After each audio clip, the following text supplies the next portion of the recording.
Yeah, I was. Also, but you know, I was so. Pardon. Okay, hello everyone. Before the World Refugee Day, June 20th, we have a very special distinguished guest to cover the issues of refugees and UNHCR and everything. So we invite the protection officer of the UNHCR Korea, 오호르부샹. Welcome. Good afternoon. Could you introduce yourself a little bit? Yeah, my name is Aurore. I've been working with UNHCR since 2008 or around there.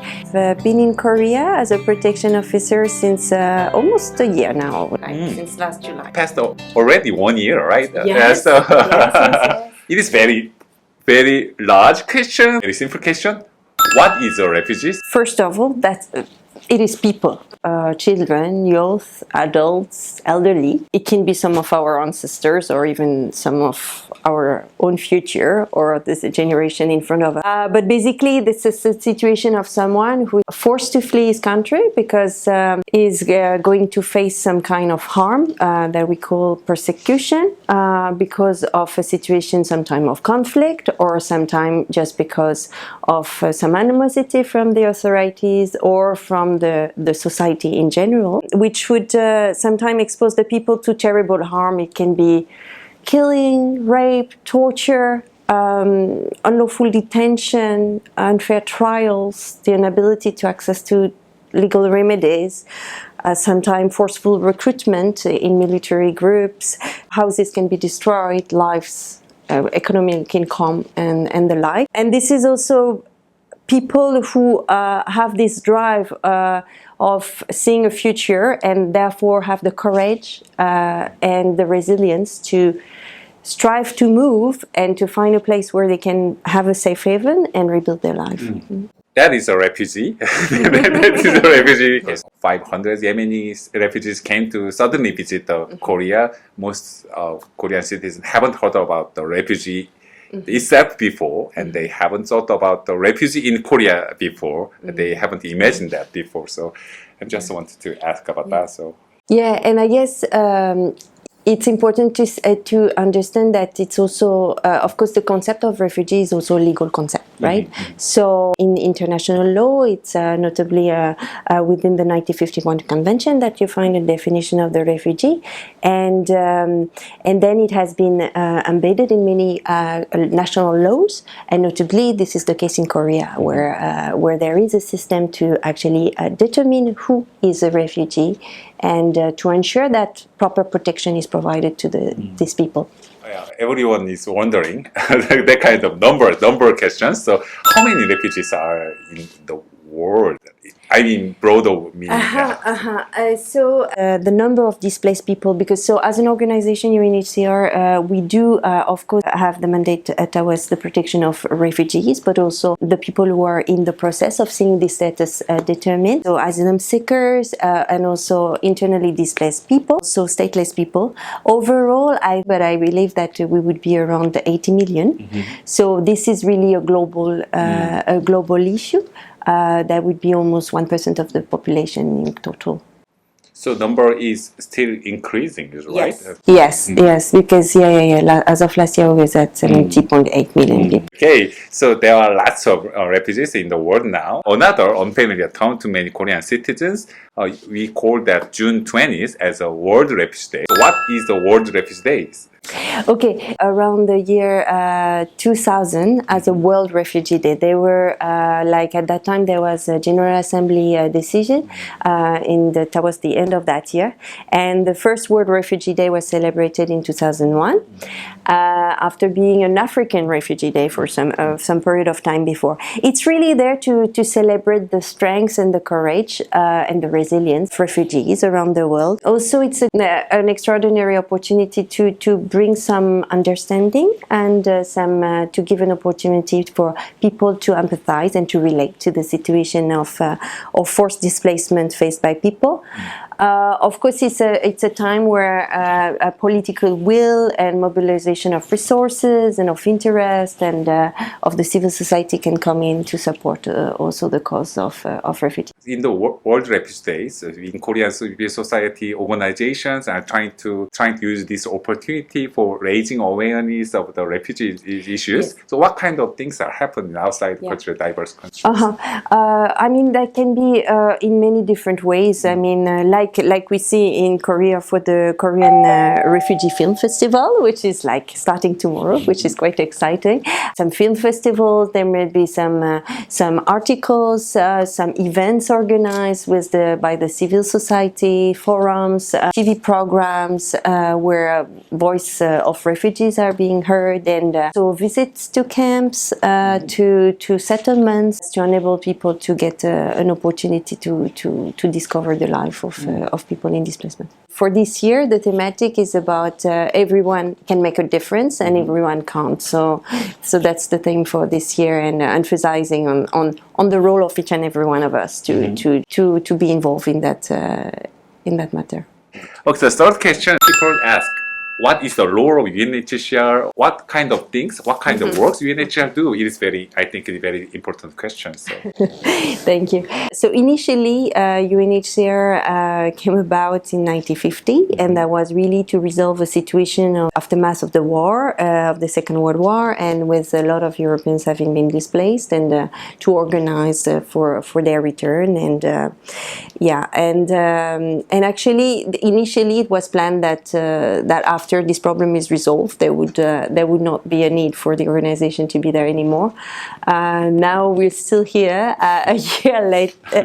So actually, still here. Exactly. So a year later, there was the 1951 convention that was signed, and there was the mandate of providing protection to refugees. There was given both to the states, and primarily to the states, but also to UNHCR, to also be there to offer support, but also to ensure that the protection of refugees is indeed happening around the world, and that the convention is implemented. UNHCR would have a role which is more dedicated to advocacy, providing support upon the request that can be to advise on some changes of the law, systems. They would be in other countries who are not yet signatory of the convention. There would be also advocacy conducted promoting for assessment to the convention. There would be efforts to also develop systems for determining the status of people of concern. We have also a role in terms of responding to emergency situation. When conflict happen and the flow of people go out of the country, we are oftentimes striving to respond as soon as possible, and then in water, sanitation, hygiene, health, education, shelter, food. And of course we are also involved in striving to find solutions for people, traditionally seen as either the opportunity to return, our involvement in building the conditions for return, for people to return. There is an advocacy for local integration of people and for the ability to build in a living together where people are able to become self-reliant. Wow, lots of things. Thank you for your summary. What is the most significant challenges UNHCR is facing in terms of protection of refugees in these days? Their international obligation and the need to protect persons who are forced to flee. For possibly seeing more countries into having regulations in place that reduce the access to their countries can be an element of concern. However, a number of countries have made very good efforts in terms of ensuring that people are still able to access and that's a very important element. This principle, international law of non-refoulement, which means that basically you cannot force someone who is in a refugee-like situation, notably, to return to their country where they would face persecution. So this one, it's very important and crucial that in these days where, of course, the situation is very difficult health-wise, that there is still this guarantee that is there, so that people who are in need can still access. Quite challenge about that. We cannot take a flight, and people cannot move to anywhere. So it is so. Yes, and definitely, and there is also the risk of people not being in a position currently to flee, which is also very, very worrying, because that is another added layer of difficulty for escaping from persecutors. And also maybe to mention also another aspect that probably is challenging with the context of COVID is what we see for every one of us is the also economic impact of the COVID with all this restriction. And then as an organization, we know that persons of concerns are generally in already vulnerable situations. They are involved in maybe some more informal type of employment that probably they might be harder hit by the economical repercussion of the COVID. So that's also a thing that is of importance to us. Yeah, it's a very good point, I think. So there are lots of work of UNHCR. So your job is in protection officer in Korea. So what is the protection and what is the job of protection officer of UNHCR? Protection means I love the word protection. So I just So I mean, I guess it's quite broad again, and probably I touched on some. So the context of the work would be very. Would lead to some differences in what we do. I would say ensuring that people have the right to seek asylum is one key element. So ability to access, to not be returned, and to seek asylum, to be heard, like on your claim, on the reason why you left. That is very important, and that is part of the advocacy that we conduct as a protection officer on the front line. Also discussion on the law, etc., that we discussed earlier on. Now, probably in countries where we are more directly involved into the delivering protection on behalf, as a support to the government authorities, then we may get involved into registration and documentation of persons of concern. So the protection officer would supervise this together with refugee status determination. There would be also community services colleagues who would with the communities on the ground and trying to create leadership and empowerment within the communities. There would be particular attention to child protection, so to ensuring that the needs of the child are met and are also that their rights are respected, especially when we have situation of unaccompanied minors, prevention of sexual and gender-based violence, and also addressing those matters. And of course, there is also this element of working on solutions. So all this is a little bit of the work of the protection officers. So quite a broad agenda. Now, when it comes to advocacy, probably I should add that, of course, we have a role into training, supporting in building capacity, providing advice, raising awareness, forums, and the like. Yes, I think you must have been very busy because I was a protection officer. Thank you for summarizing 4 very broad questions in very short, comprehensive answer. It goes through the second part of the questions. So how long have you worked for refugees? You mentioned that from the 2008 you started working for refugees. So could you explain what kind of works and you work at where, how, that kind of thing? So. So I think, so a little bit before my first encounter with UNHCR, actually, I worked as a volunteer in Malaysia, and I encountered with some refugee communities. So at that time, I really started work with one of the committees. We were actually having projects for women and children. So in terms of education and also in terms of income generating project activities. Afterwards, I worked for a little bit, still in my young days, into the resettlement elements in Malaysia. And then afterwards, I moved back in France for a while. I worked with a shelter for asylum seekers and supporting actually applicants who were, having their cases heard at the appeal level of the administrative process. After that, I worked in Turkey in refugee status determination for a while.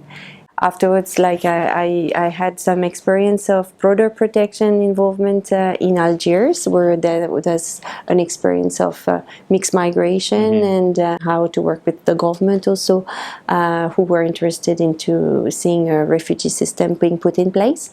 And more recently, so as you mentioned, I was in Nairobi, where I was involved in the refugee status determination and working together with the government. So that was a very exciting time. Wow. So how did you start? How did you start? Why? Sometimes people ask, why refugee? Why you choose a career? Why you choose a life for refugee? That kind of. Yeah, I'm of this generation who probably was just. That was my high school when the time of the Rwandan genocide happened, and that's true that I think this particular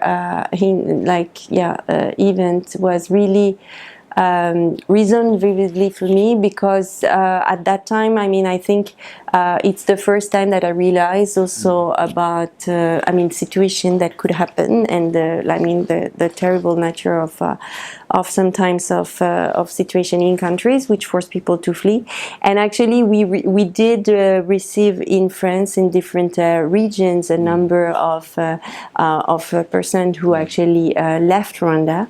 And I must say that so from those years we had in our friends people who had to flee, and until the university and all. And so that's true that having heard their stories, having accompanied their path, I felt that I was feeling it would be nice to be involved in that field. Oh. People doesn't have an opportunity itself to meet any asylum seekers who are refugees. So it is most of refugees' stories or lives are not real story, like a friend story. But then most we can see only through the media. So that kind of experience is very inspiring. Yeah, but I think I think it goes back to the point that we mentioned at the beginning that we're talking of people, and I think that you're right. That's this contact, having this interaction and being open to it, I think is an important element to kind of also be able to discover more.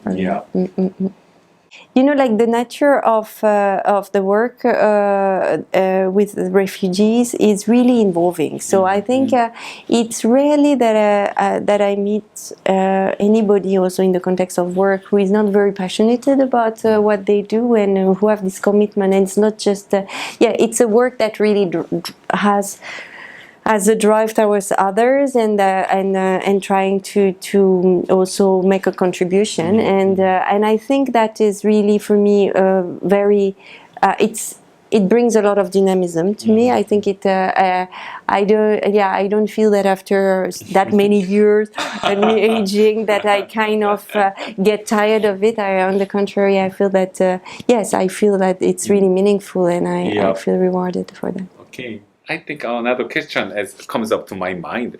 There is a various ways to help refugees. It's kind of just you already work for some kind of NGOs like that before. So there's NGO activists or government officials or UNHCR officers. Why do you try to start to work at the UNHCR officer? And then what is most attractive things of becoming a UNHCR officer? I think, initially I really felt that it was important to me to have this experience with NGOs and even with refugee committees, so really NGOs run by refugees themselves. it really nurtured also a lot my desire to continue working for refugees. That's true that probably from an organization which has this international scope, then I will be probably, if given a chance, able to contribute. Yeah, and then the opportunity came, so that's why. But I think yes, it's nice to be part of a group of people where we share worldwide that dedication for the persons of concern. Okay, so I will try to ask about the Kenya, how, because you have walked very long. It looks like, not very long, but anyway, it's enough time at Kenya. So I think the setting of the urban refugees or camping refugees, its surrounding itself is very different, it looks like. So what kind of works did you have at Kenya for a long time? And then could you compare about, maybe even someone doesn't have heard about Kakuma or Dadaab, that kind of things also. So could you touch on these issues? So in Kenya, I was involved in refugee status determination, as I mentioned. Kenya has been hosting very large refugee population for a long period of time. Dadaab used to be the biggest camp in the world for a long period of time, and so there is this tradition of hospitality in the country. An urban refugee population, as well as population who are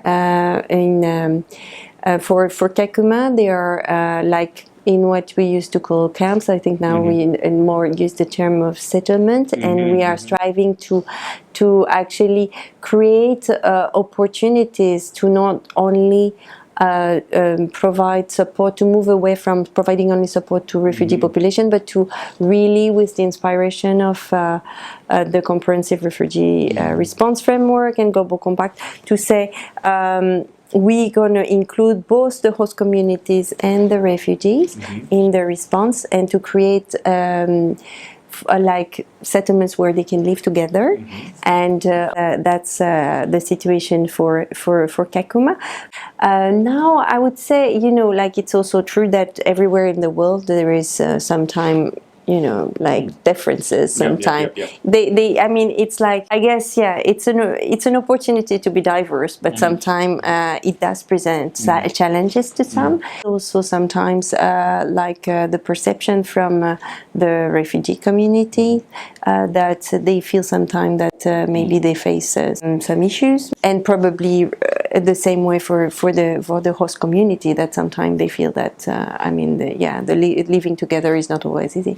There is still effort that we are trying to deploy also as an organization and with the government of Kenya, to also strive to build together some working together opportunities, because, as we said, by knowing each other, it's easier to be together. I think we can conclude to the last questions.